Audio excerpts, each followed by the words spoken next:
Jeigu dirbau visą gyvenimą ir uždirbau 2 vidutinius atlyginimus? Žmogus savo gaunamą atlyginimą jis turėtų bent jau skirti 10% investavimui. Tai gali būti vien tik pensijų fondai, antra, trečia pakopa, gali būti, kai Ada minėjo, kiti investavimo instrumentai. Iš pačios mažosios bendrijos daryti pavedimus į mažosios bendrijos nario pensijų fondą. Tam nėra jokių mokestinių lengvatų, tai bus apmokestinama lyg būtų pelno paskirstimas. Investuojant didesnę sumą vieną kartą per metus, mes galim pataikyti ant blogo investavimo laikotarpio rizikos. Kai tu investuoji periodiškai, tai tau įsividurkina vidutinį rinkos grąžą. Kai manot, kas yra geresni statistiškai investuotojai, vyrai ar moterys? Sveiki, sveikinuosi jau iš 3 GoIndex podcast'o su jumis ir šiandien kalbėsime apie efektyviausią pensijos kaupimą laisvai samdomiems darbuotojams arba freelanceriams, o antroje podcast'o dalyje paliesime temą apie tai, kaip efektyviausiai kaupti pensijai, jeigu esu samdomas darbuotojas ir kaip galiu pasinaudoti darbdavio lengvata. Šiandien su manimi studijoje turiu 2 puikius pašnekovus. Ada Dženkauskė, kuri yra mokesčių ekspertė, konsultacijų ir apskaitos įmonės TaxTactic įkūrėja, kuri pati dirba savarankiškai ir temą žino ne tik tai teoriškai, bet ir praktiškai. Labas, Ada. Ir Paulius Dambrauskis, kuris šiuo metu yra atsakingas už klientų aptarnavimą ir pardavimus pensijų kaupimo bendrovėje GoIndex. Ir per kiek daugiau nei 2 metus Pauliaus vedama komanda atliko daugiau nei 50 000 konsultacijų Lietuvos žmonėms apie kaupimo pensijai. Tad manau, kad tikrai yra sukaupęs patirtį ir žino, kas dažniausiai žmonėms aktualu. Sveiki. Tai labiausiai norėčiau, Ada, pradėti turbūt nuo tavęs. Tu konsultuoji mokesčių klausimais daug klientų. Ar iš tavo patirties Lietuvoje stipriai skiriasi situacija, pensijų kaupimo situacija tarp žmonių, kurie dirba samdomą darbą ir žmonių, kurie yra taip vadinami freelanceriai? Ar freelanceriai daug blogiau kaupia? Gal nesakyčiau, kad daug blogiau, bet situacija iš principo yra labai skirtinga. Nes mano patirtyje ir konsultuoju tiek įmonės kaip juridinius vienetus ir jų darbuotojus, tiek fizinius asmenis. Tai žmonės, kurie dirba pagal darbo sutartį, jie dažniausiai kaupia kaip. Jie gauna atlyginimą, jie žino, kad 40% nuo atlyginimo keliauja mokesčiams, didelė dalis šito keliauja kaip socialinio draudimo įmokos ir pensijų kaupimas. Ir ties šita vieta ir baigėsi visas rūpestis. Kartais ten pasvarsto, nes kas pusę metų vis Sodra nori įtraukti į privalomą kaupimą, tai vis nusprendžia, ar ten tos 3% skirti ar neskirti, ar prisijungti prie kaupimo ar neprisijungti. Tai mano toj subjektyvioj patirty, šitoj vietai tas pensijų kaupimo klausimas dažniausiai ir pasibaigia. Su freelanceriais, su laisvai samdomais specialistais, verslų savininkais situacija yra šiek tiek kitokia, nes vis tiek informacinis laukas yra toks, kad visi supranta, jog iš tų pajamų, iš tų mokesčių, kuriuos jie sumoka į pensijų kaupimą, oriai gyventi pensijoje gali ir nepavykti. Tai tą suvokimą turi daugelis. Bet ar ką nors su juo daro, tai čia kitas klausimas. Nes tada reikia priimti tą sprendimą, tai kaip kaupti tai pensijai. Ir jau čia mano patirtyje esu girdėjusi istorijų nuo iki, ką žmonės laiko pensiją. Nes tas pensijų, Sodros pensija ir pensijų fondai, tai toks, sakyčiau, siaurasis pensijų suvokimas. O būtent laisvai samdomi specialistai ar verslų savininkai, jie dažnai žiūri į pensijos kaupimą ženkliai plačiau. Ir esu ne kartą girdėjusi, kad planuoju pirkti pastatą ar butą ar kažkokias tai patalpas, jas įrengti nuomai ir nuomos pajamos bus mano pensija. Žmonės tiesiog tai traktuoja kaip pensija, tas nuomos pajamas. Ar tarkime, taip pat visai nesenai čia prieš kokį mėnesį bendravau su vyruku, kuris teikia IT paslaugas kriptovaliutas leidžiančiom įmonėm visame pasaulyje. Ir jis gauna atlygį, ne eurais kaip mes, jis gauna atlygį kriptovaliutomis. Būna ir taip. Ir jisai traktuoja, kad sako, aš dalį šitų kriptovaliutų išsikeičiu į eurus tam, kad galėčiau pragyventi, bet dalį palieku ten bitkoinais, eteriais ir kuo tik tai nori, ne? Ir čia bus mano pensija. Ne? Tai, nes aš tikiu, aš suprantu šitą rinką ir aš tikiu, kad jinai auks ir čia bus mano pensijos draudimo įmokos, nes aš šitų instrumentų tikiu labiau negu, kad tarkime, kitais pensijų kaupimo įrankiais. Tai, sakau, tai gal tas požiūris į tai, kas yra pensijos pajamos, kas bus mūsų pajamos pensijoje, jis yra iš esmės skirtingas šitom dviem grupėm žmonių, bet be abejo būna ir persidengimo. Tai čia nereikia turbūt išskirstyti į dvi aiškias stovyklas. Pauliau, ar turi papildyti, kokias tu tendencijas matai susidurdama su tuo kasdien iš arti? Tikriausiai tendencijos, kurias pastebim, tai ir apskritai žiniasklaidai teko pasiskaitinėti, tai yra tai, kad tų laisvai samdomų darbuotojų apskritai yra daugėjantis kiekis, ar ne? Pastaraisiais keletą metų, jeigu gerai neklystu, tai apie 3 kartus daugiau žmonių pradėjo laisvai samdomą darbą ir galimai dėl mokesčių efektyvumo, dėl kitų situacijų ar po pandemijos žmonės pradėjo kažkokiamis kitomis papildomis veiklomis užsiiminėti ir panašiai.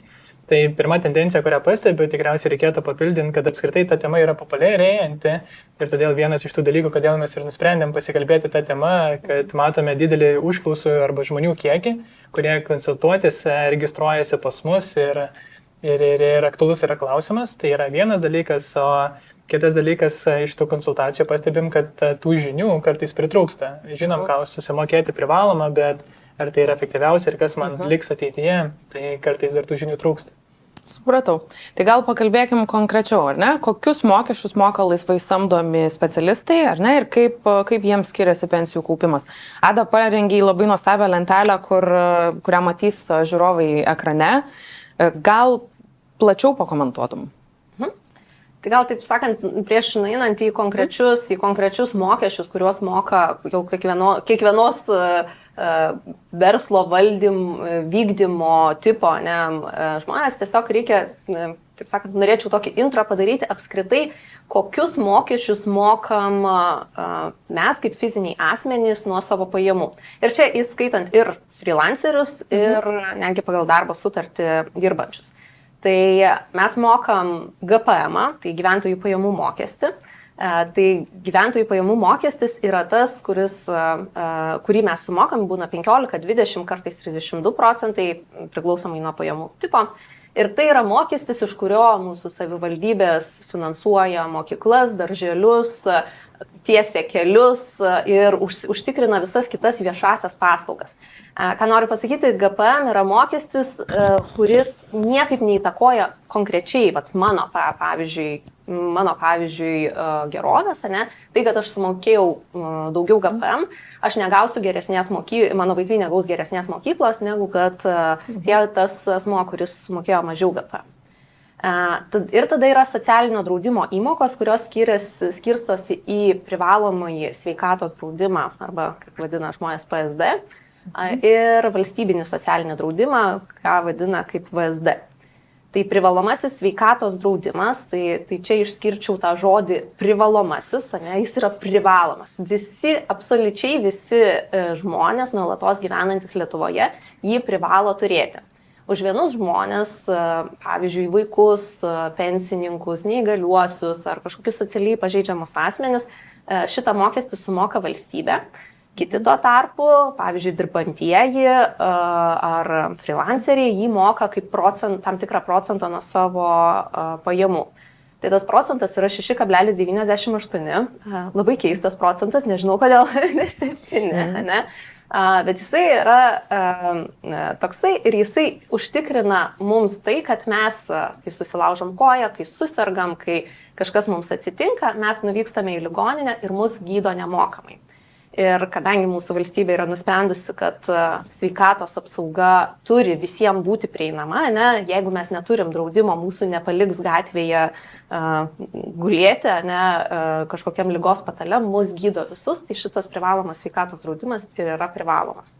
Bet vėlgi, ar aš sumokėsiu per metus 1000 eurų ar 5000 eurų šito draudimo, mano sveikatos apsauga nuo to niekiek nepriklauso. Čia toks jau kiek mes sumokam, tai yra toks labiau solidarumo įnašas. Ir ta paskutinė dalis yra valstybinis socialinis draudimas. Tai čia jau yra tai, kad kiek mes sumokėsim, nuo to priklausys mūsų išmokos. Tai standartinis valstybinis socialinio draudimo tarifas yra 12,52%, vėl keistas procentas ir toks neapvalus. Ne? Ir į jį įeina motinystės draudimas, ligos draudimas ir pensijų draudimas. Tai pensijų draudimas iš tų 12,52 sudaro absoliučią daugumą, nepilnai 9%.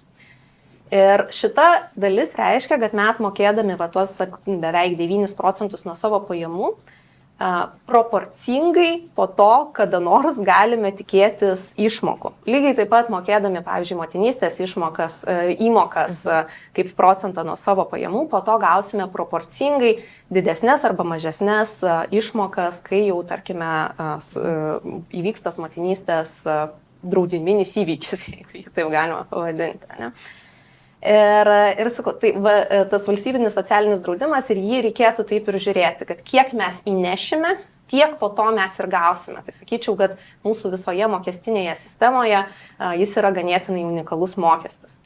Ir toje lentelėje, kurią turbūt matote ekrane, galite matyti tuos, kaip kiekvienos veiklos atveju, kaip skaičiuojasi kiekvienas iš šitų mokesčių. Taip, jeigu trumpai apibendrinant, individuali veikla moka visus 3 mokesčius, bet yra tam tikra išlaidų atskaita. Tai individualios veiklos vykdytojai gali arba savo išlaidų, tarkim, uždirba 2,5 eurų, patiria 1,000 eurų išlaidų, arba gali ten rinktis tos 30%, ką dažniausiai ir daro. Ir tada jau moka visus mokesčius tik tai nuo savo tų apmokestinamųjų pajamų. Tuo tarpu mūsų toks ypatingas irgi mokesčių sistemos dalykas yra verslo liudijimai, kur yra fiksuotas pajamų mokestis tam tikrai veiklai. Jisai yra skirtas daugiausiai tiems, kurie dirba tam tokiam, į klientus, į fizinius asmenis orientuotose sektoriuose. Tai, pavyzdžiui, prekiauja mugėse, atlieka, pavyzdžiui, kažkokias fotografavimo paslaugas asmeninėse šventėse ir panašiai. Tai jisai yra supaprastintas ir labai palankus ir galima tą GPM mokėti fiksuotą. Tačiau socialinio draudimo įmokas taip pat reikia mokėti, bet jas reikia mokėti ne nuo faktinių pajamų, o reikia mokėti nuo minimalios algos. Tai vadinasi, absoliučiai mažiausias, kokias tik tai įmanoma. Trečias būdas, dabar, sakyčiau, vis populiarėjantis, vis iš individualios veiklos daugiau žmonių pereina į darbą per mažasias bendrijas. Ir viena iš priežasčių yra ta, kad mažoji bendrija turi tokį unikalų režimą, kad tam tikrais atvejais galima nemokėti valstybinio socialinio draudimo įmokų.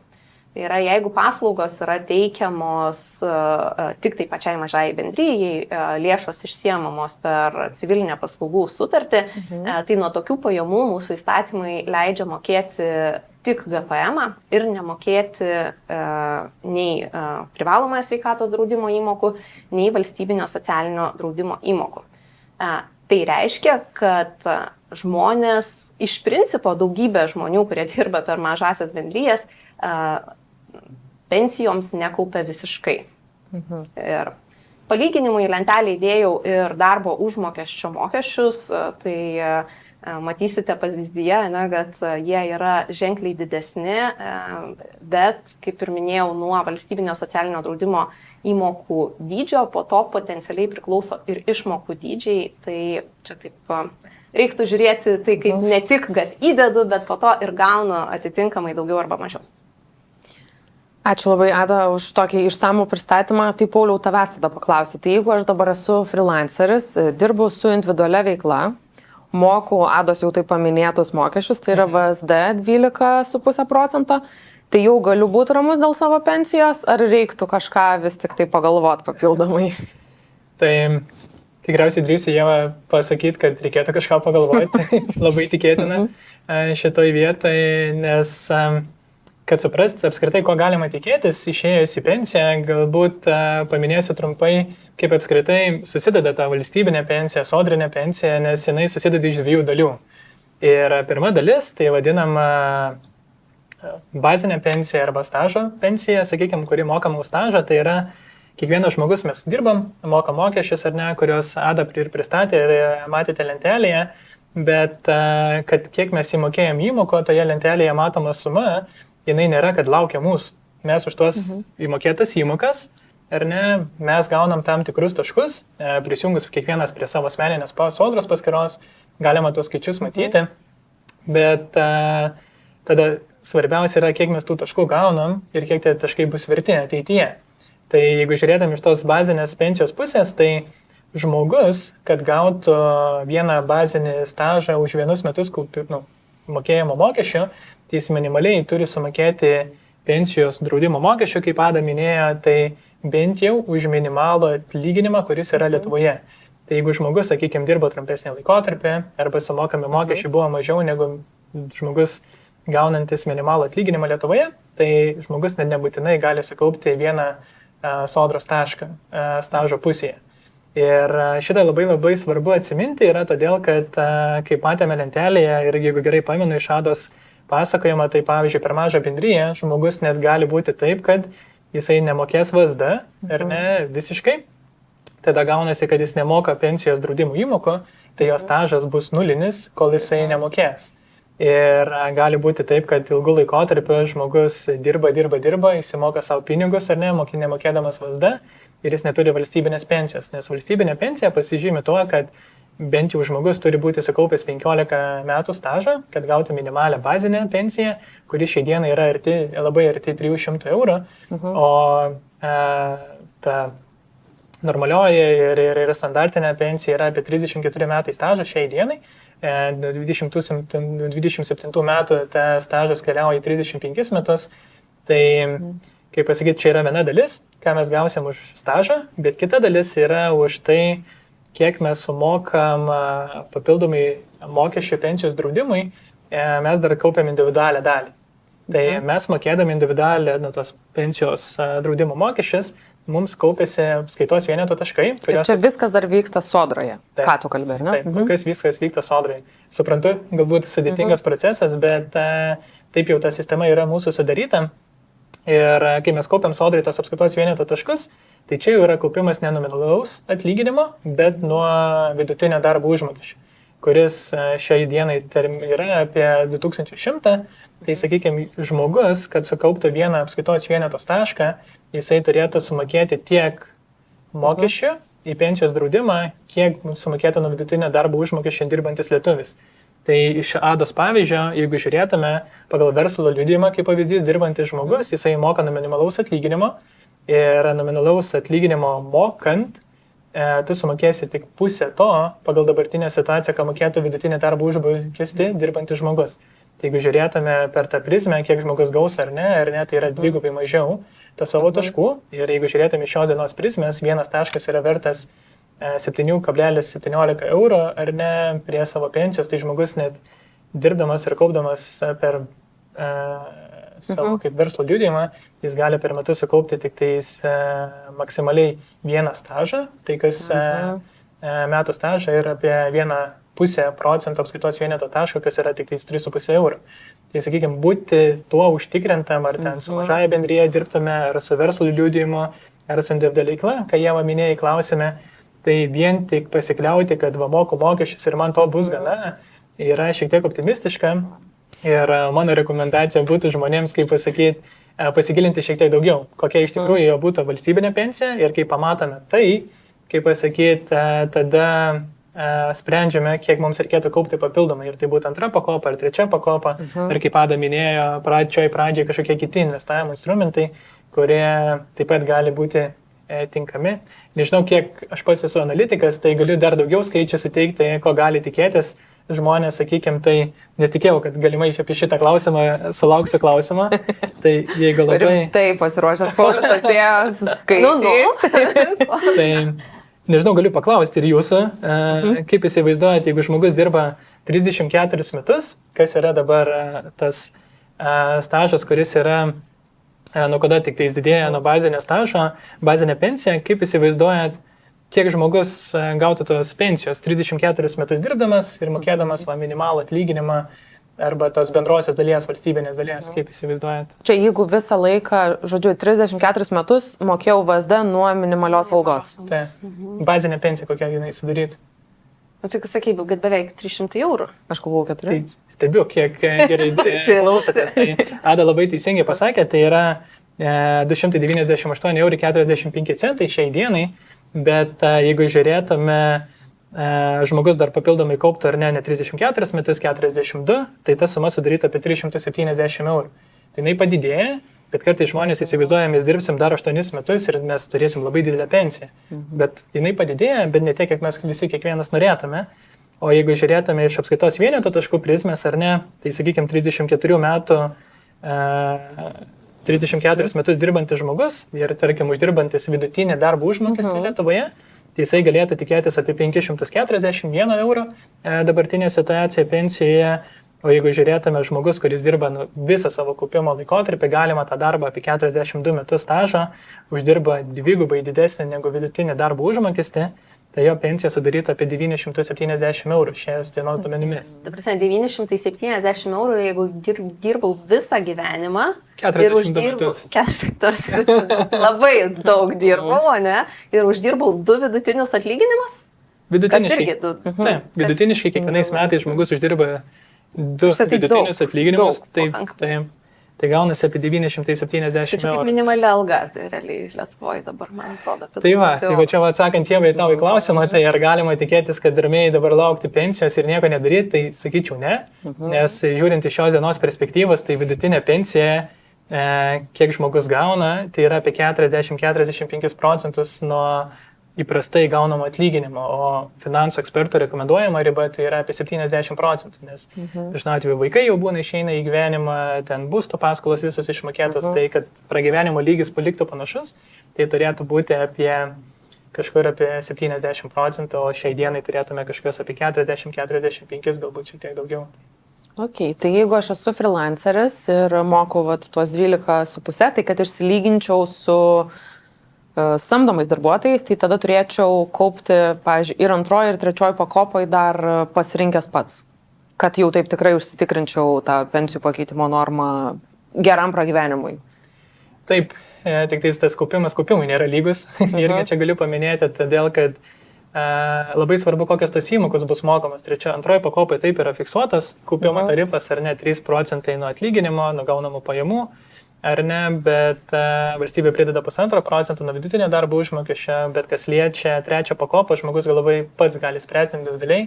Tai yra labai svarbu ir ta suma, kurią mes mokėsim, ar tai bus 50 €, ar 100, ar 500 € per mėnesį, gali irgi padaryti didelę įtaką, tai reikėtų pasiskaičiuoti individualiai, kiek tai turėtų būti.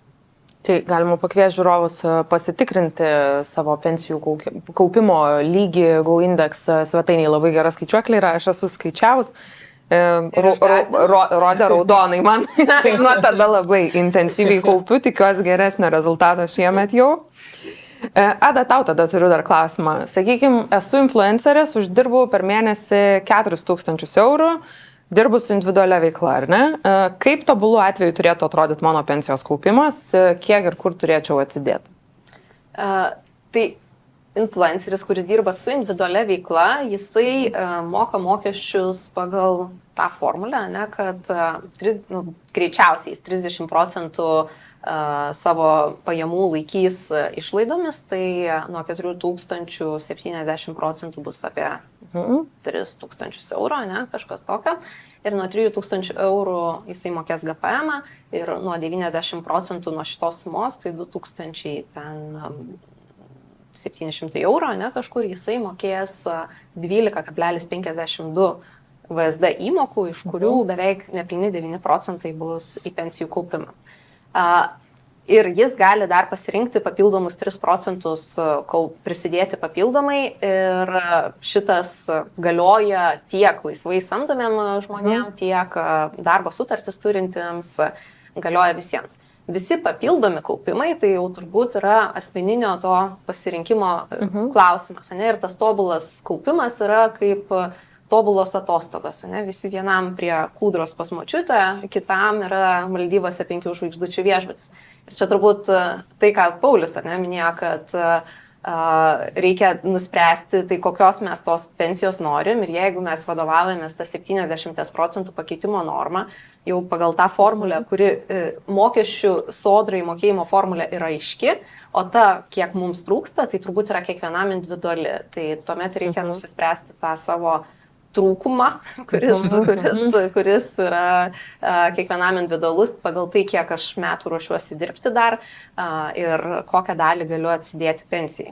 Tai kiek čia būna tų, kiek normaliai reikėtų atsidėti mums su Ieva, kad mes ramiai jaustumės. Jeigu ateitų pas tave influenceris su 4,000 eurų pajamom, ką tu jam sakytum?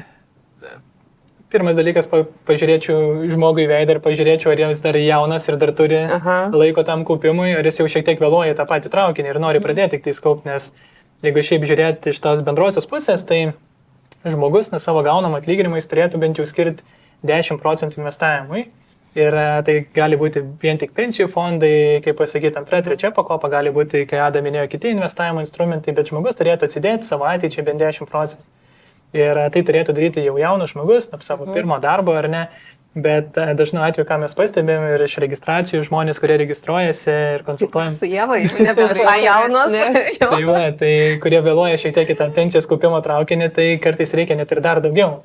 Ir 15%, tai 20%, tai jau čia reikėtų skaičiuoti individualiai, bet ką aš to noriu pasakyti, kad žmonės kartais iš konsultacijų, ką mes pastebėjom, kartais atideda 50 eurų savo kaupimui pensijai ar ne, ar ten 100 eurų ir jis galvoja, kad dabar jau sulauksi savo, kaip ten, geros labai pensijos, galėsi vykti atostogų, skraidyti visur, ką daro galbūt skandinavų seniorai, tai ne visada taip gali nutikti. Kodėl? Todėl, kad jeigu žmogus gauna 4,000 ar ne atlyginimo, uždirba jį, tai sakykime, tas 50 eurų ar tai 100 eurų, tai sąlyginai, procentaliai žiūrint, yra visai maža įmoka. Bet jeigu tai yra studentas, jaunas žmogus, pirmasis darbas, dabar uždirba ten, kad ir vidutinį atlyginimą apie 2200-300 eurų, tai 100 eurų tai yra 10 beveik procentų nuo jo pajamų. Tai jam tas kaupimas yra tinkamas, bet žmogus, sakykime, su 4,000, mano manimu, tai jisai turėtų negalvodamas skirti bent jau 400 eurų, tada jau individualiai žiūrėti, ar ten galima skirti daugiau, koks tas laiko tarpas, bent jau 400 eurų turėtų keliauti investavimui, atsidėjimui į savo ateičiai. Ir čia tik tai papildysiu, kad čia pasitikslinsiu, ne, kad čia tie 400 eurų tai yra papildomai prie to, ką skiriu sodrai, ką moku sodrai pagal įstatymus. Ne, tai. Taip, vienareikšmiškai, nes jau pasidalinau skaičiais, kas būtų, jeigu nedarytume papildomai, tai tie 400 eurų turėtų visiškai neturėti skaičių prasmėje įtakos tais skaičiais, kurias Ada dalinosi to lentelį, kur keliauja į VSD, pensijos draudimai, nes ten yra valstybinė pensija, kurią aptariam, o čia jau turėtų būti atskiras kaupimas papildomai. Norėčiau dar kitą aspektą paliesti, kad dažnu atveju, kai dirba freelanceriai ar ne, arba laisvai samdomi darbuotojai, tai atlygis gali svyruoti, ar ne? Vieną mėnesį gali būti be pajamų, kitą mėnesį turėti labai daug pajamų, tai pajamos yra nepastovios, ar ne? Ir dažnai žinau ir tikrai iš aplinkos, kad žmonės atidėlioja ir nenori įsipareigoti reguliariom įmokom dėl to, kad jų pinigų srautai yra gana neaiškus. Mano klausimas, ar reiktų to bijoti ir ar galima mokėti įmokas nereguliariai priklausomai nuo pajamų srautų? Tikriausiai galiu, Ada, atsakysiu šitą klausimą, tai iš dalies suprantu šitą nerimą ar ne, nes kartais žmonės galvoja, kad mes pradėsim kaupti pensiją ir nieko negalėsim keisti, ar ne, bet ne visai taip yra. Tai kas liečia antros pakopos kaupimą, tai taip, žmogus ten turi tarifą, 3% nuo jo gaunamų pajamų, turėtų būti nuskaičiuojama, valstybė prisideda 1,5% nuo vidutinio darbo užmokesčio, tai taip, tai yra fiksuota suma, kurie yra kiekvienais metais iki pensinio amžiaus.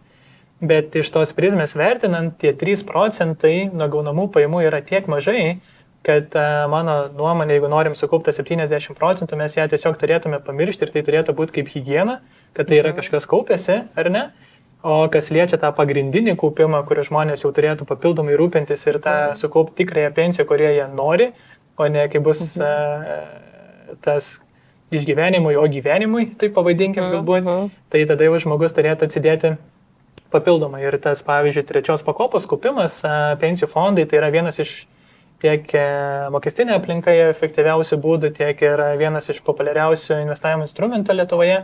Tai jeigu žiūrėtume per tą prizmę, tai ten žmogus yra visiškai laisvas. Jisai gali vieną mėnesį mokėti ten kažkurį laikotarpį po 50 eurų, gali paskui pasididinti 200 eurų per mėnesį ar ne, tada neturi kažkokių projektų, nėra, dar kažkas gali susistabdyti savo kaupimą, paskui vėl jį atnaujinti. Tai tikrai yra didelė laisvė trečios pakopos kaupime, kur žmonės neturėtų to baimintis ir tikrai gali pradėti kaupti ir neturėdami užtikrintų pastovų pajamų, nes galės keisti.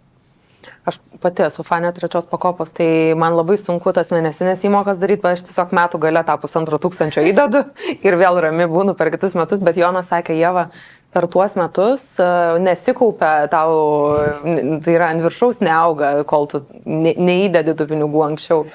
Tai susimaščiau, kad gal reiks keisti šitą strategiją. Aš dar pridėsiu prie Jono minties, kurią paminėjai, tai yra antra mintis, kad investuojant didesnį sumą vieną kartą per metus, mes galim pataikyti ant blogo investavimo laikotarpio rizikos. Kai tu investuoji periodiškai, investavimas visada susijęs su rizika ir jisai svyruoja, ar ne?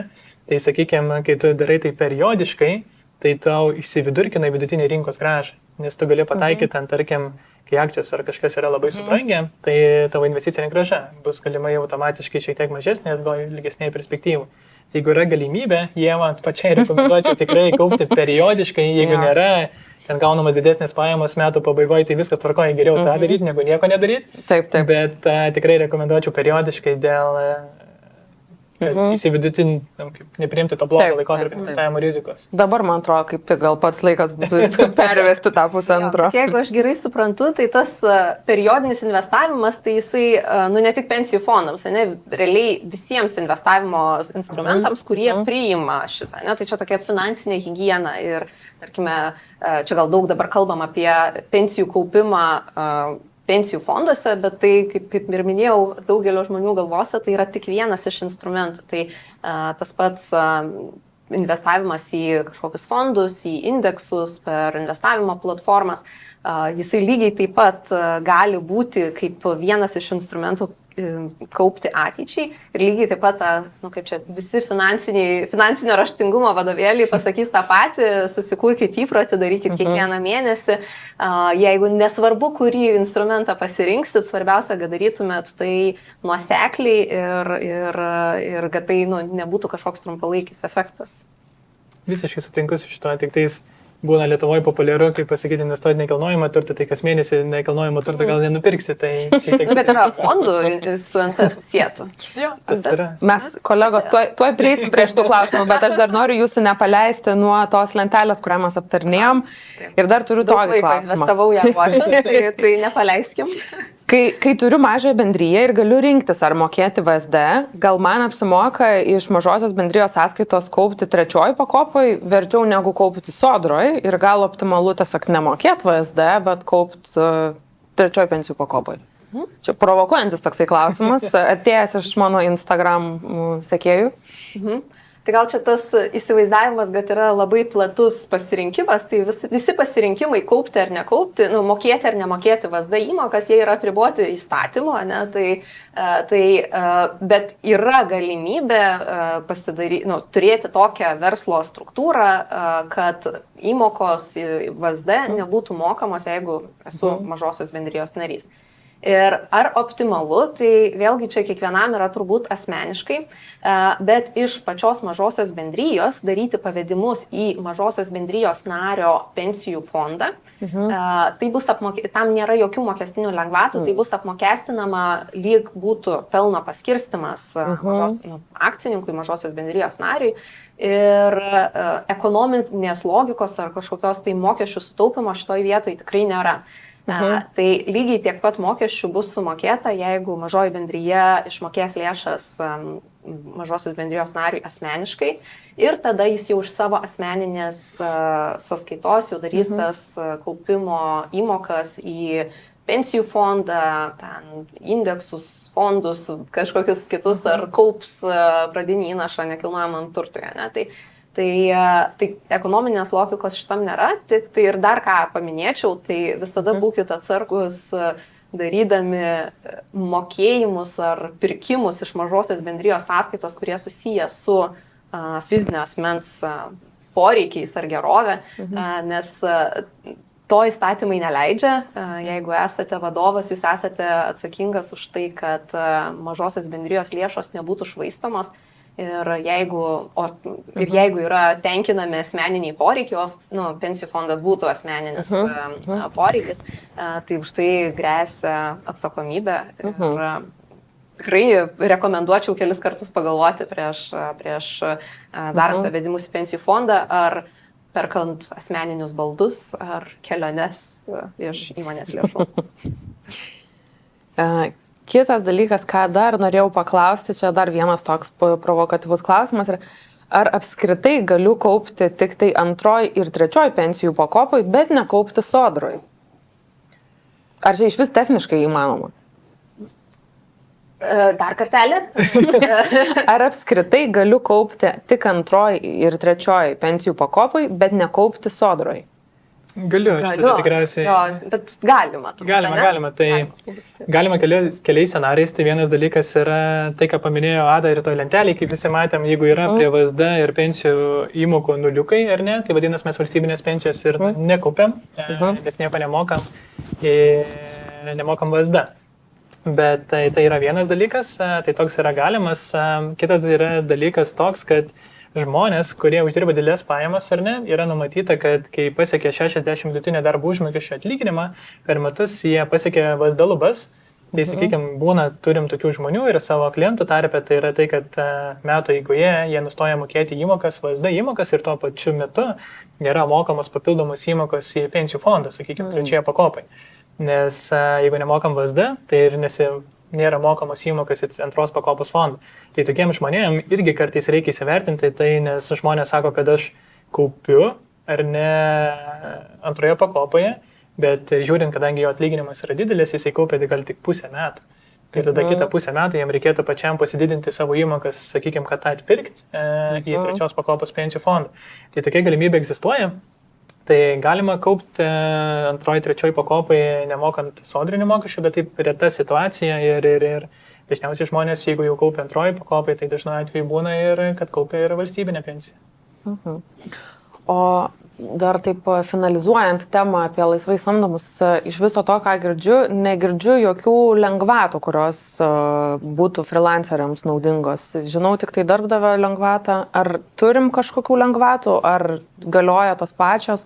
Kaip čia yra? Šiaip freelanceriams kaip po tokiems kažkokių specialių lengvatų nėra. Galioja tos pačios kaip ir darbuotojams ir kaip ir visiems kitiems fiziniam asmenim. Tai pirma net ne lengvata, o valstybės skatinimas, tai yra, jeigu pasirenkamas tas papildomas 3% kaupimas į pensijų fondą, tai valstybė, kaip jau Paulius minėjo, 1,5% nuo vidutinio darbo užmokesčio, tai čia gaunasi 364 € per šios metus, tai dabar apie 30 € per mėnesį, 30,33. Tai valstybė prideda nuo savęs maždaug 30 € per mėnesį. Lygiai taip pat ir pagal darbo sutartį dirbantėm ir lygiai taip pat freelanceriam, kurie pasirinkę tokį kaupimo būdą. Kita lengvata, kuri galioja taip pat visiems ir apie kurią jau Ieva, kaip girdžiu, tu naudojasi metų pabaigoje, ne? Ta 1,5 € įmoka į pensijų fondą, jinai taip pat galioja ne tik įmokoms į pensijų fondą, bet ir į gyvybės draudimą. Vienas niuansas, kad šita lengvata yra panaikinta ir jinai galioja dabar dar 10 metų tom sutartim, kurios yra sudarytos iki 24 metų pabaigos. Jeigu jau pavėlavot sudaryti sutartį, dėja jau šitos lengvatos traukinys yra nuvažiavęs, bet aš matau, kad Paulius nori kažką papildyti. Iš dalies nuvažiavęs, iš dalies dar yra, kaip pasakyti, tokių gyvenimiškų tarpų, kur galima dar pataikyti tą traukinį galbūt ar ne, tai per 3 pakopą jau taip sutarties nesudarysim atbulinė data ar ne, bet konsultuojant žmonės, ką pastebiu, tai yra tai, kad žmonės kartais galvoja, kad tai yra tik tais 3 pakopai ir investiciniam gyvybės draudimui.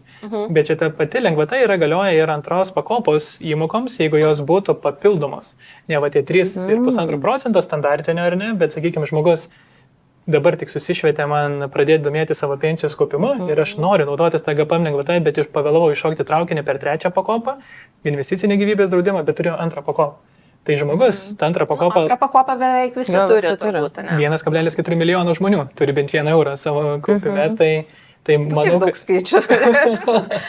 tai tikiu, kad didžioji dalis turės senesnę tą sutartį negu 25 metai, tai kas naujai įtraukti šiais metais, tai taip, jau jie jau tikrai pavėlavo į traukinį, bet 1,4 milijono žmonių apytiksliai, jie dar jeigu norėtų ten iki 300 eurų gauti, jie dar ir maksimaliai susefektyvintą kaupimą, jie teoriškai gali dar papildomai mokėti į antrą pakopą. Labai gerai, kaip čia geros turbūt naujienos, ne daugeliui, tik tai dar atkreipiu dėmesį, čia irgi iš tų dažnai sutinkamų klaidų, tai ta lengvata, kur mes sakom, sumokėjai 1500 į pensijų fondą, atgavai 300, jinai neįvyksta automatiškai. Žmonės atgauna tos 300 eurų deklaruodami pajamas. Tai būkit visi malonus, nepamirškit, iki gegužės 1 dienos būtinai deklaruokite pajamas. Šita informacija ateina į jūsų deklaracijas automatiškai, jums realiai nieko daryti nereikia, tik tai patvirtinti.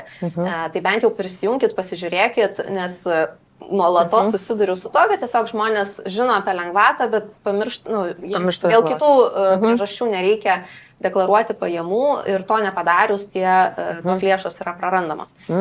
Bet yra 5 metų senatis, tai net jeigu jūs pamiršote deklaruoti šitas pajamas, pavyzdžiui, 21 metais, jūs šiandien nueikit į VMI puslapį, atsidarykite savo deklaraciją, jūs galėsite sudeklaruoti ir jums VMI grąžins mokesčių permoką.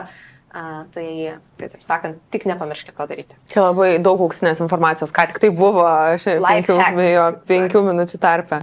Bet grįžtant prie tavo to pirminio klausimo, kad tai kokios tos lengvatos, tai šitos dvi ir yra, ir yra dar darbdavė, bet jinai yra tik darbuotojams. Tai freelanceriai dažniausiai pagal darbo sutartį nedirba ir jiems tada jau tos kitos lengvatos joms nesitaiko. Aš galbūt dar, jeigu kalbant apie lengvatas, tai dar tikriausiai pamiršom vieną neapdainuotą lengvatą, kuri yra mano nuomonė asmeninė, tai yra ta didžiausia lengvata, kodėl žmonėms vertėtų kaupti. Ar ne pensijos kaupime, tai yra pelno mokesčio lengvata, kai mes investuojam pinigus ir fondas uždirba papildomą investicinę grąžą, tai tam galutiniam taške, kaupiant per pensijų fondus, tiek antroje pakopoje, tiek trečioje pakopoje yra sąlyga, kad galutiniam taške, jeigu mes investavom, 50 000, mano fondas per visą kaupimo laikotarpį uždirbo dar 100, tai naudoti 100 000, jeigu aš investuočiau savarankiškai, tai man reikėtų sumokėti gyventojų pajamų mokestį, ar ne? O jeigu aš kaupiu per trečios pakopos pensijų fondą, tai jeigu kaupimas vykdomas bent 5 metus ir įsiemant lėšas iki pensijos yra likę mažiau negu 5 metai, tai tuomet to mokesčio nereikia mokėti. Tai šita yra lengvata, kuri taip pat yra galiojanti freelanceriams ir žmonės, kurie, sakykime, ką minėjo, galbūt pavėlavo į tą traukinį, nepasakėm vieną, tą auksinį dar iššokimą per antrą pakopą, bet kitas dalykas yra, kad žmonės neturėtų sakyti, kad oi dabar nebekaupsiu papildomai dėl to, kad GPM lengvatos nebėra. Tai ta GPM lengvata iki 300 eurų per metus, jinai simboliškai yra dažnu atveju mažesnė negu ta galutiniam taške, kad tavęs nemokestins. Tai šita yra pagrindinė lengvata, dėl kurios, sakyčiau, dauguma žmonių ir turėtų dar labiau rūpintis negu tie laikini keli šimtai eurų per metus. Labai Aš gal tik tai dar papildomai paaiškinsiu palyginimą, tai ką Paulius sako, tai kad ir palyginimą, kad kokia būtų mokestinė situacija, kad jeigu žmogus, tarkim, 100 eurų per mėnesį investuotų ne į pensijų fondą, o investuotų, tarkime, į kažkokį, tiesiog perkant akcijas, ten S&P 500 ar kažkokį tai indeksinį fondą. Tai, tarkime, kapitalo prieaugis yra apmokestinamas gyventojų pajamų mokesčiu, 15% yra šiai dienai standartinis tarifas, visom pajamom iki 120 vidutinių darbo užmokesčių, kas šiai dienai yra apie 250 000 eurų, ir 20% yra viršijančiai daliai. Tai jeigu, tarkime, įdėjome 10 000, o per pensiją, artėjant pensijai išsiemant 100 000, tai realiai nuo 90 000 eurų investavę į S&P 500 indeksinį fondą, mes turėsim sumokėti 15% GPM. Jeigu vertinam šitos, tai iš tų 90 000 pelno mums liks 7,5, kažkas ten 7,6 tūkstančiai, kuriuos galėsim išleisti. Tai ką Paulius sako, kad jo minima lengvata reiškia, kad jeigu yra iki pensijos nedaugiau kaip 5 metai ir su pensijų kaupimo Kaupimas bent jau sutartis 5 metus, yra jo. irgi galioja bent 5 metus. Tai iš tų 90 000, visi 90 000 lieka žmogui, KPM mokėti nereikia. Labai džiaugiuosi, kad šitą paminėjot, nes aš ir pati pas save Facebook'o komentaruose pastoji skaitau, kad žmonės sako, tai čia pensijų fondai tiek daug pasiima tų pinigų, aš geriau pats į ETF duosiu. Ir būtent dėl to, kad pamiršta, kad veikia GPM lengvata. Nes kad ir kaip skaičiuotum po to, trečia pensijų pakopa žiauriai apsimoka. Aš ten vis kersai išilgai dariau tos skaičiavimus, neįmanoma laimėti šitą argumentą. Tai ką, Pauliau, taip užtvirtinant pasakytum žmonėm, kurie sako, kad aš geriau į butą investuosiu negu trečią pakopą? Oi. Ne, bet tai būtas, tai yra dar kita istorija. INT. Visai kita. Čia plati tema, tai, kaip pasakyti, skirtingus žmonės, vieni būna labai pasiskaičiavę, ateina į nekilnojamą turtą, investuoja ir tai nėra bloga investicija. Kaip pasakyti, žmonės, kurie skaičiuoja, vertina ar ne ir tikrai daro analizės. Bet paprastas eilinis žmogus, ką pastebėm ir konsultacijas darydami, tai yra tai, kad kartais, sako, investuosi į nekilnojamą turtą ar ne, bet kokią ten metinę grąžą man tas nekilnojamas turtas per ilgą laikotarpį uždirbs. Labai retas žmogus pasiskaičiuoja, nes, sakykime, jis investavo, galvoja, kiek čia iš nuomos gausi, bet kiek man reikės dar į remontą suinvestuoti ar ne, kiek man reikės ten aptarnavimas kažkokiem padaryti, jeigu ten kažkas nutiks, ten būtų aplies, nutiks ir taip toliau. Ne visi žmonės tą skaičiuoja taip detaliai. Ir toks yra tiesiog lietuvių senas įpratis, galbūt nekilnojamas turtas kaip viena iš pagrindinių investicijų, bet dabartiniai geopolitiniai situacijai galbūt irgi tą reikėtų prisiminti, ar ne, tai čia niekas nežino, kas gali nutikti, bet jeigu nutiktų ta diena, ar ne, kai ir tada ta nekilnojamo turto kaina irgi gali įvairiai keistis, ar net, bet jeigu žmogus investuoja per pensijų fondus, tai dažnu atveju tos rinkos, į kurios investuojamos lėšas, tai yra jau pasaulinės rinkos, tai yra mes perkam didžiausių pasaulio kompanijų akcijas, tai yra šiek tiek platesnė diversifikacija. Tai čia yra vienas dalykas yra dėl geopolitinės rizikos, o kitas dalykas yra, ką norėtųsi paminėti šitoje vietoje, tai kad apskritai nebūtinai net nekilnojamas turtas, kartais mes turim tų konsultacijų, kad žmonės galvoja, aš geriau pats pasidarysiu ir tai gali būti Ados minėti indeksiniai fondai tie patys ar ne, ir kur ten galvoja, kad aš apeisiu tarpininką ir bus man pigiau, bet retas žmogus įsivertina pirkimo, pardavimo kaštus ar ne, nes jie yra dar papildomai kaituoja, tas lengvatas. Įsigilinimo kaštus. Kiek laiko išleidžia šitam visam investavimą, tai taip pat yra dideli kaštai kartais, jeigu žmogus skiria daug laiko. Tai šitas dalykas, o iš statistinės pusės žiūrint, dažnu atveju, kad žmonės pervertina savo, kaip pasakyti, galimybės investavimui. Kaip įsivaizduojat, gal žinot, nežinau, žinot ar ne, bet kaip manot, kas yra geresni statistiškai investuotojai, vyrai ar moteris? Provokuojantis klausimas. Moteris būtų. Tai jie va teisingai, statistiškai žiūrint, per kelis 0,2 galbūt procento statistiniais duomenimis moteris yra geresnės investuotojas. Ir buvo tai geresnės, tai čia rezultatai geresni. Geresni rezultatai. Ir ko pagrindžia tos tyrimai, tai yra tai, kad moteris pasirinkdama savo investicijas, dažnu atveju pasirenka, kur investuoti, pasidaro analizę ir laikosi to plano, ar ne. O vyrai kartais sako, aš pabandysiu, ar ne, ir biški ten, ir gaunasi, kad ilgų laikotarpių ta investicinė grąža ne visada pasiteisina. Tai va čia su to nekilnojamu turtu irgi gali būti taip, kad aš pabandysiu, bet jeigu nesi pasiruošęs tam bandymui, gali ir nepataikyti. Tai mano nuomonė yra tai yra, sakykime, Dalbaro tyrimo duomenimis 30 metų laikotarpis buvo vertinamas, kiek vidutinis investuotojas pasaulyje uždirba iš asmeninių investicijų, tai buvo 6,5, ten link 7% investicinė grąža, o per tą patį laikotarpį S&P, pavyzdžiui, indeksas augo 9% su virš. Tai, sakykime, bandymas tas nuspėti, kur geriau investuoti, ne visada pasiteisina. Tai čia tikrai reikėtų, mano nuomonė, ne tik tai... Jūs kalbate apie statistiką, bet aš tai žinau, kuri čia akcija. Aš tik nusipirksiu butą Lietuvoje, kuri yra tarp 2 Rusijų ir 30 km nuo Astravo ir tikrai bus geresnė investicija. Šiaip čia labai kritiškai apie tą NT, bet tai yra nepaprastai populiari investicija. Ir, sakyčiau, kaip dažnai kreipiasi klientai su palyginimu, tai kaip man... Tai jau jie nusprendė, kad pirks NT, ne? Ir tada tik tai klausimas, tai asmeniškai, o tai gal per įmonę, čia PVM klausimai, GPM, visi niuansai, ne? Tai tikrai yra labai dažna investicija ir man atrodo, jinai yra populiari didelė dalimi dėl to, kad mes turėjom savo istorijoje ir visai nesenoje istorijoje. Aš atsimenu, jūs turbūt irgi, tai, sakant, tas visus bumus, ne, kai nusipirkau butą už 50 000 ir po 2 metų galėjau parduoti 100 000. Jeigu pats šitam nesudalyvavau, ne, tai man pasakoja apie tai kaimynai, tėvai, draugai ir visi aplinkiniai. Ir yra tų sėkmės istorijų. Tai ir pakankamai nemažai, ne, kad per tuos mūsų tokius gan sparčius NT kainų kilimo metus kai kurie žmonės užsidirbo pakankamai reikšmingas grąžas. Tokias grąžas, kokių nesiūlo fondai arba nei pensijų fondai, nei S&P 500. Ir dar kitas dalykas, vėlgi iš mokesčių pusės, NT turi unikalių lengvatų. Tai yra, pavyzdžiui, vėlgi kapitalo prieaugis, ne, nusipirkau už 50 000, parduodu už 100 000. Labai daug kas moka susitvarkyti, kas jau taip profesionaliai arba bent jau pusiau profesionaliai šitą daro, tai daug kas nemoka šitų mokesčių, nes pas mus yra 101 lengvata, ne 101, bet bent 3-4, kurios skirtos būtent išskirtinai nekilnojamo turto pardavimui.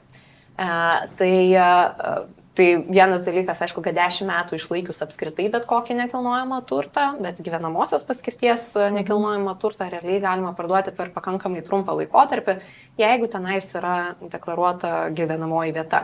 Daugybė žmonių tuo naudojasi ir tokiu būdu tas kapitalo prieaugis, nuo 50 iki 100 pakilimas, jisai neapsimokestina visiškai. Tad, sakau, tas patrauklumas, jisai turi savo racijos, bet vėlgi reikia nepamiršti tos, nes man pačiai tai atrodo, tai yra pakankamai daug priežiūros reikalaujantis dalykas, tai kam reikia skirti nemažai energijos ir yra kas nori ją skirti, tai jiems tas variantas tinka, bet yra kam turbūt... Aš tai atsižvelgčiau ir geopolitiką labai stipriai, man labai yra įdomus faktas, kaip lietuviai, kaip pas mus nekrenta ant kainos, nepaisant to, kas vyksta aplinkui. Reikia vis tiek kažkur. Bet čia, kai Ada minėjau visus tos argumentus, man tik 2 dalykai mintis. Vienas dalykas, kad tiek ir investavimo, tiek visur akcijose ar ne, tiek nekilnojamam turte dabar buvo labai didelis augimas ar ne. Bet praeities rezultatai negarantuoja ateities rezultatą. Tai sakykime, jeigu būtų ta X diena geopolitinė situacija, tai gali būti ir atvirkščiai, kad labai eis žemyn. Tai čia labai sunku vienareikšmiškai teikti, kuri ta investicija yra geriausia ar ne. Tai šitą reikėtų pasverti, o lengvatų 101 yra, ar ne, kaip minėjo Ada, nekilnojamam turtai, tai tiek lengvatų nėra. Bet tikriausiai antroji daly pasikalbėsim plačiau apie darbdavio lengvatą, kuri, manau, yra vertinant iš mokestinių prizmės ir tas naudas. Klausimas dar čia, sakykime, kur tas yra geriausias lengvatų prizmės, žiūrint, ar ne? Tai gal nieko nedelsant tada ir pajudėkime pakalbėti apie darbdavio lengvatą. Ir aš jau kuris laikas ir pas save Facebook'e ir visur aplink mane supančių iš visų žmonių girdžiu, kad tikroji aukso kasykla, žodžiu, prikasti tą pensiją yra pasinaudoti darbdavio lengvata. Ar galit plačiau apie ją papasakot, kaip ją prisitaikyti, kaip ją pasinaudoti? Šiaip man labai įdomu, kur čia pas tave visur šiti apie kalbą, nes aš kiek kalbu su klientais, tai žinokit, ne visiems, daugam tai yra absoliuti naujiena. Praktikoje taikančių šitą lengvatą yra, bet jų yra pakankamai mažai ir nors jinai iš tiesų yra pati palankiausia, kokia turbūt gali būti. Bet palankiausia darbdaviui ar darbuotojui? Tai darbuotojui, nes darbuotojui tai yra, kaip čia... be mokesčių, visiškai be mokesčių investuojamos lėšos tiesiai į pensijų fondą. Štai galbūt pertrauksiu, Ada, atsiprašau, bet papildysiu ten tą vietą, kad retai susitinki tu, tai statistiškai žiūrint, tai 1,2% darbdavių tik tais prieš porą metų apskritai prisidėjo prie darbuotojų kaupimo pensijai, bet jie vos tikriausiai draugų rate, Instagramo rate, kaip pasakyti, tie draugai galbūt tie, kurie domisi, ar ne? Kokybiški žmonės. Ar ne? Tai labai sveikintina šitas dalykas, nes per tuos kelias metus taip galbūt padidėjo tas procentas, bet dar mes esam labai labai toli nuo skandinavų, sakykime, kur ten 80% darbdavių prisideda, tai o pas mus yra 2-3 procentai maksimaliai, tai tikrai tai yra neapdainuota ir mažai žinoma, kaip pasakyti, tema visuomeniai, tai atsiprašau, Ada, kad pertraukiau, tai... Tai kalbėkim skaičiais, tai kiek čia galima tada, kaip jinai veikia? Kaip jinai veikia? Tai veikia taip, kad darbdavys vietoj kažkokio tai skatinimo darbuotojo kitais būdais ar tiesiog norėdamas šitą pasinaudoti, tarkime, 100 eurų perveda į darbuotojo pensijų fondą. Ir visi 100 eurų nukeliauja į pensijų fondą ir tenais yra investuojami jau, kaip ten pasakoja Paulius, ir ten auga. O nukeliauja į antrą ar į trečią pakopą? Ar kur nukeliauja? Jie gali. Jei neklystu, jie gali. Gali, bet dažniausiai trečią. Trečią pakopą dažniausiai, tai. Jo, tai visi tie 100 eurų ten yra. Palyginimui alternatyvos, ne? Tai alternatyva yra išmokėti žmogui tiesiog tam darbuotojui kešų bonusą. Tai tuomet iš tų 100 eurų lieka ten 60 tai, ką gauna žmogus į rankas jau po visų mokesčių. Alternatyvos yra kiti, taip sakant, kažkokie tai lengvatiniam sąlygom galimos naudos. Tai yra ten, pavyzdžiui, darbdaviai gali dovanas teikti darbuotojams iki 200 eurų per metus, irgi visiškai neapmokestinamai. Gali nupirkti sveikatos draudimą ar panašiai. Bet iš principo, tai šita, kaip Paulius minėjo, neapdainuota lengvata, jinai neribojama yra sumomis, ribojama, atsiprašau, sumomis, nes iki 25 procentų nuo darbo užmokesčio dalies. Ir jeigu mes kalbam tai kaip papildomą skatinimą, tai turbūt pakankamai racionalus yra ribojimas.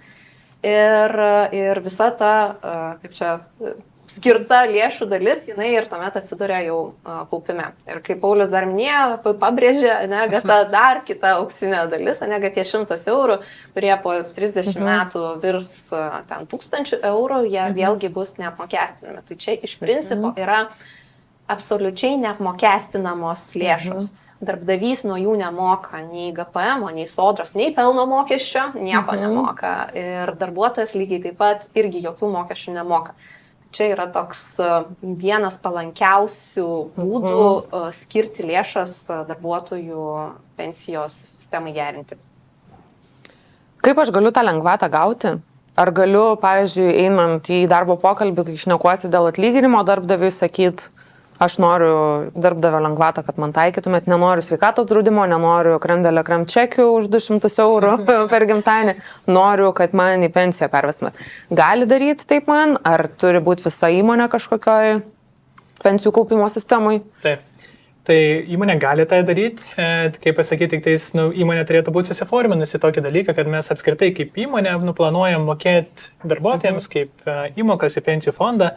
Nes kas yra labai svarbu iš įmonės perspektyvos pusės, tai yra tai, kad žmonės nesugalvotų papiknaudžiauti tuo, ar ne, gaunate lėšas nemokestintas, tai teoriškai iš trečios pakopos žmonės gali įsimti lėšas bet kada, ar ne. Tai sakykime, jeigu ten Ieva pačiai perveda nemokestintas lėšas, tada tu po mėnesį ir po 2 galvoji, įsimsiu lėšas, sumokėsiu 15 procentų, vis tiek man lieka. Tai, kad to nebūtų, dažniausiai įmonės politikose būna nusimačiusios, kad tai turėtų būti ilgalaikis skatinimas, žmonės neturėtų įsimti pinigų, ar ne. Jeigu nutiks kažkas labai blogai, tai žmonės gali įsimtas lėšas, bet įmonės dažniausiai nustoja mokėti tolimesnės įmokas, kad nebūtų tai traktuojama kaip mokesčio vengimo kažkokio galima. Bet iš esmės žiūrint, jau atsakant į tavo klausimą, tai tu ateidama pas darbdavį, tu gali tartis, kaip tu norėtum, kaip pasakyti, kokias naudas papildomas gauti, ar ne, vieni reikalauja sveikatos draudimo, kažkas gali reikalauti papildomas įmokas į pensijų fondą. Tai tas yra tikrai galima, tik tais, ką noriu pasakyti, čia kai darbinėsi, tu gali reikalauti, sakykime, prašyti tų sąlygų, ar ne, ir tartis, bet jeigu didžioji dalis tikėtina, kad mūsų klausytojai šiai dienai, kas klausysi, tai jau jie dirba. Ar ne, ir galvoja, o tai kaip man, tada aš neįsiu dabar darbintis, ar ne, ir man ką man daryti. Tai šitiems žmonėms yra svarbu pastebėti, tai yra tai, kad dabar pas vadovą nuėjus, ar ne, sakyti, kad dabar, tarkim, uždirbu 1000 eurų, pamažinkim man tą 1000 eurų, ką aš gaunu jau į rankas, ar ne, pamažinkim 900 eurų ir man ten su visais mokesčiais tą 100 eurų, kas gaudasi apie 168 eurus. perveskite į pensijų fondą. Tai taip daryti nėra galima, nes tai VMI tai traktuoti kaip mokesčių vengimą, tai turėtų būti kažkokie nauji papildomi susitarimai. Ten ar metinis pokalbis vyksta ir sako, Ieva, labai fainiai padirbėjai šiais metais, tau skirsim papildomą algą ar ne, ne algą, bet sakykime, kažkokį priedą galim skirti, ką norėtum su to priedą daryti, ar ne, ir tada žmogus gali rinktis. Ar tai bus vienas situacija ar kita, ar ne, ar krem dėlė krem, ar ne, tas kuponas, ar pensijų fondą. Tai tokiu atveju tai tikrai tada jau, kaip pasakyti, galima ir rekomenduotina, nes iš žmogaus perspektyvos pusės, ką aš noriu pasakyti ir pabrėžti galbūt dar kartą, tai kad yra 68% didesnė įmoka apytiksliai. Nes ar aš gaučiau 100 eurų, pats jau po mokesčio į rankas, ar gausiu 168 skirtumas, tai iš mano perspektyvos žiūrint, ne iš darbdavio, kiek man nuskaičiuoja mokesčių, bet iš mano pusės tai yra 68% daugiau, kas per ilgą laikotarpį gali sudaryti didelį skirtumą. Tik Aš gal pridėsiu, kad būtų lengviau įsivaizduoti, kaip praktiškai tą galima įgyvendinti. Tiesiog dabar klauso, manau, ir įmonių vadovai, ir HR specialistai. Tai duosiu pavyzdį iš savo pačios, kaip dar prieš kurį laiką netaip senai dirbau ir samdomą darbą. Ir mūsų įmonėje prieš kokius gal 5-6 metus pradėjo realiai vienos darbuotojos iniciatyvą. Viena darbuotoja sugalvojo, išgirdo ir sako, noriu. Darom. Nuėjo pas HR, nuėjo pas vadovus, sako, noriu, kad šita lengvata atsirastų, nes noriu savo ir noriu, kad ir kiti kolegos galėtų pasinaudoti. Ir tai buvo realiai įgyvendinta taip, kad mums tada jau visos įmonės mastu, visiems darbuotojams buvo pasiūlyti naudų paketo alternatyvos. Iki tol mes visi gaudavom tiesiog pagal nutylėjimą sveikatos draudimą, nori tu jo, nenori, reikia, nereikia, visi gaudavom. O tada nuo to laiko pradėjo galėti rinktis. Tai kam reikėjo, kas norėjo, galėjo rinkti sveikatos draudimą, kam reikia, rinkosi parkingą prie ofiso, kuris irgi yra labai, labai svarbus dalykas. Ne?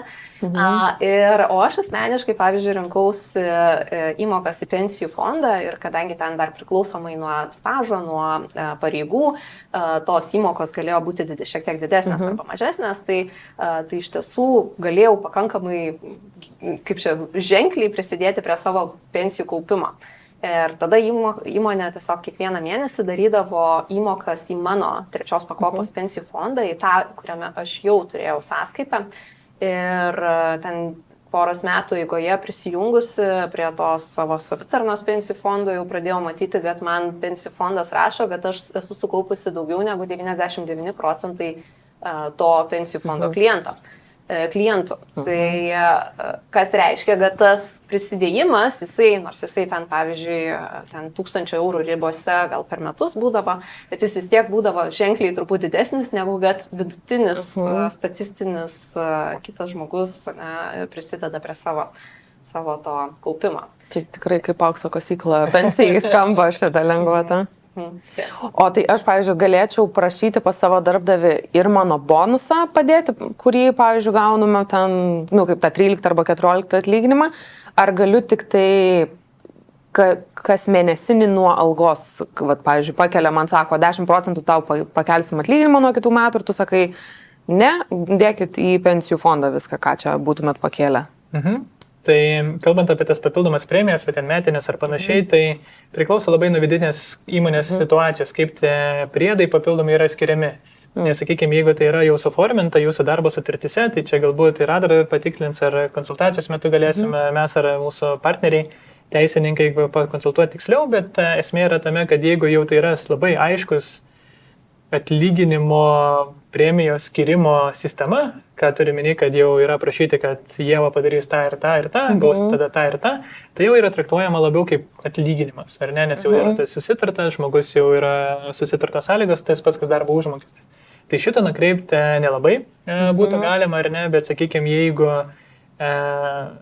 tiesiog Ieva gerai padirbėjo, rada ar ne, ir ateina vadovas ir sako, žiūrėk, tikrai gerai padirbėjai, nieko mes neturėjom tau pažadėję, bet skirisim tau papildomą pinigų sumą, ar ne? Ir tada jau jūs galite prašyti, kur tas darbdavys tą pinigų sumą nukreips, ar ne, kaip papildomą naudą. Tai tada jau tikrai tai galima, tai čia, sakykime, priklauso nuo skirtingų situacijų, koks tas premijos, ar ne, situacija ir kokia įmonės politika. Labai smagu čia jūsų klausyti. Aš šiaip tokį turiu asmeninį nujautimą, kad čia yra tas kitas labai populiarus benefitas, kurį tuoj darys visos modernios, ypač IT įmonės, nes buvo vienu metu labai tikrai trendino tas sveikatos draudimas. Dabar jau visi priprato, tokia tapo kaip ir norma, tai man atrodo pensijų kaupimas bus the next big thing. Tai nežinau, Pauliau, ar tau lengva, ar sunku būtų, bet galvoju, ar galėtum maždaug mums pasakyti, ko žmogus gali tikėtis kaupiant su darbdavio lengvata versus savarankiškai ir koks skirtumas būtų per 10 ir per 30 metų. Ar čia tau labai skaičiuot daug gal? Teko konsultuoti ne vieną žmogų, tai kažkokie skaičiai grįžta. 50 000 aš girdėjau. Daug su komanda kartu, man asmeniškai dar netiek ar ne, bet jo, skaičiai gulai galva, tai gal bus ne cento tikslumu, ar ne, bet tai apytiksliai galbūt pašnekėsim. Tai darom prielaidą 100 eurų, asmeniškai investuoju, ne, jau po visų mokesčių, arba 168 eurų per pensijų fondą. Tai jeigu iš tos perspektyvos žiūrėtume, 10 metų laikotarpį, ar ne, žmogus, tarkim, investuoja ten su konservatyvė kokiu 6 procentų, 5-8-6% metinė grąža, tai per 10 metų laikotarpį pats žmogus, jeigu skirtų investavimui, tai sumokėtų 12 000 eurų ir papildomai tas fondas per 10 metų laikotarpį su tokia investicinė grąža galėtų dar papildomai ištirti apie 4 000. Jeigu žmogus investuoja 168 eurus 10 metų, kiekvieną mėnesį tą pačią pinigų sumą, kaip atsisako, ar ne, bet tik per darbdavį, tai jau įmokos vien yra apie 20 000 eurų, fondas uždirba nebe 4 ar 7 apytiksliai kažkur, tai tas skirtumas per 10 metų laikotarpį jau susidaro apie 11 000. Tai per 30 metų? Apie 65. Ir tau realiai nuo to niekas nekinta, tik tai, kad tu tai darai per darbdavį. Tu nusprendai vienai pas įmonę ir paprašai, kad man vietoj to 100 eurų, ne vietoj, bet, sakykime, kaip riesi dėl darbo ar ne, nes žmonės vis tiek keičia darbus. Tai tu gali tartis, kad tiesiog man papildomą naudą mokėtų į pensijų fondą ir tiesiog tu netinki to pačio kaip ir 100 eurų, bet įmonė daro papildomą naudą 168 eurus, tai tikrai didelis skirtumas yra. Aš jau žinokit beveik į samdomo darbo užsimaniau. Juokauju, bet labai ačiū už visus patarimus, kuriais pasidalinot. Gal dar norėtumėt kokį lifehacką paskutinį, ar kokie būtų tokie pagrindiniai punktai, ką reikėtų mūsų klausytojams ir žiūrovams išsinešti? Tai turbūt tas pagrindinis, bet čia toks pakankamai bendras, ne? Tai svarbiausia yra sąmoningai priimti sprendimą dėl to savo ateities. Kaip ten jūs vienam iš ankstesnių podcastų girdėjau, kad dauguma mūsų sulauks pensijos, ne? Ir kai jau sulauksim tos pensijos, tai gyvensim tenai kokius 20 metų. Tai reikia priimti sąmoningą sprendimą ir koks jis bebūtų, nes gali būti jūsų sprendimas, kad, pavyzdžiui, nekaupti visai, nes yra prioritetai šiuo metu kiti.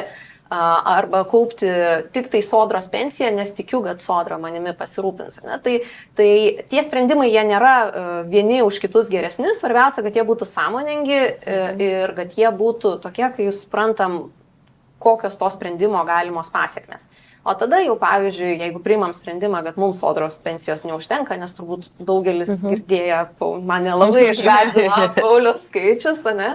Tai kaip ir teoriškai žinojau, bet išgirsti dar kartą, kad uždirbant du vidutinius atlyginimus, mano pensija bus 1000 eurų, ne? Tai buvo pakankamai kraupus skaičius. Tai suprantant tuos kraupus skaičius, reikia dar priimti sprendimą investuoti į savo pensiją. Kas tai bus, koks instrumentas bus ta investicija, tai irgi kiek žmonių, tiek nuomonių, tiek yra skirtingų patirčių ir norų ir prioritetų. Bet tiesiog jau padarėt savo sprendimą, laikykitės jo nuosekliai ir laukit pačios gražios pensijos. Tikriausiai ir iš manęs reikėtų kažkokios rekomendacijos, ar ne? Tai pantrinčiau pirmas dalykas galbūt Adai, ar ne? Tai yra tai, kad žmonėm palinkėsiu irgi suprast, kad mes tikrai tikėtina dar gyvensim ir dar gyvensim ilgai tai pensijai. Ir, kaip pasakyti, reikia pasidomėti, ką reikėtų padaryti, nes ta demografinė padėtis mūsų Lietuvoje su valstybinė pensija, jinai nėra gerėjanti, nes ten 90 metais ar ne kažkur ten vieną pensininką išlaikė 6 darbingo amžiaus žmonės, dabar tas santykis yra apie 3,2. Kai mes išeidinėsim į pensiją, tas santykis bus 1,7, 1,6. Tai jau reikia suprasti, kad mumis tikėtina bus mažiau žmonių, kas rūpinsis, tai mums reikėtų pradėti rūpintis patiems dabar. O tai šitas dalykas, o pagrindinis mano dalykas, tai sakykime, kurie turi galimybę kaupti per darbdavį ir jie nesinaudoja, tai mano čia yra pirmas numeris, ką sakyčiau, kad jeigu turi, tu eik, tarkis, prašyk ar ne tokios naudos, nes yra labai didelė mokestinė lengvata šitos perspektyvos ilgoje laikotarpio. O sakykime, kas neturi tas galimybės arba, kaip pasakyti, daug galbūt skaičių, daug diskusijų čia pas mus buvo šiandien ar ne, tai kitas patarimas tiem žmonėms, kurie pasiklausėt, bet neturit atsakymą, tai užsiregistruokit konsultacijai. Tai nieko papildomai jums nekainuos, bet gali kainuoti, ne tai, kad kainuoti, bet gali suteikti jums papildomą didesnę pinigų sumą arba tą oresnę, gražesnę pensiją ir ateityje. Tai tokie tikriausiai patarimai būtų. Ačiū Jums labai. Labai tikiuosi, kad ir mūsų žiūrovams bei klausytojams buvo naudinga laida. Labai kviečiu pasikonsultuoti tiek su Ada, tiek su Paulium. Tik primenu, Ada yra Tax Tactic įkūrėja ir Paulius yra GoIndex pardavimų vadovas. Ir linkiu sėkmingai kaupti pensijai. Ačiū. Ačiū Jums labai.